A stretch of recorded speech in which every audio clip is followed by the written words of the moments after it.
இப்ப அந்த ஒசம்பெக்ன்னு சொன்னீங்கல்ல மேம், அத தொடர்ந்து வந்து நெறைய பேர் எடுக்குறாங்க. நெறைய பேர வலியுறுத்துறாங்க எடுக்கறதுக்குன்ற மாதிரியான தகவல் வருது.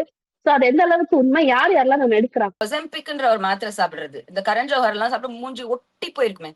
அதனாலதான் த்ரிஷாக்கு இப்ப மூஞ்சி ஒட்டி போய் மூக்கெல்லாம் அப்படி ஷார்ப்பா ஆகி கண்ணெல்லாம் லைக் சீக் போன்ஸ் தெரிஞ்சு.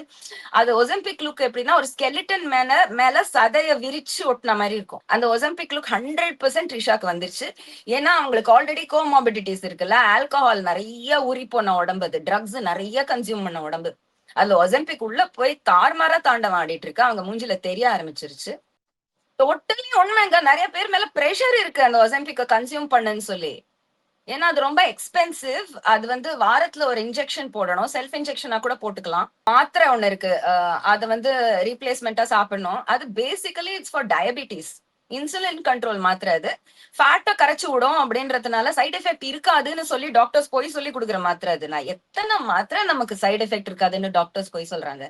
டாக்டர்ஸ் சொல்ற பொய்யெல்லாம் நம்ம கேட்டதே இல்ல. ராணா டக்குபட்டியும் ஒசம்பிக் தான்யா, சும்மா உருட்டுறாங்க.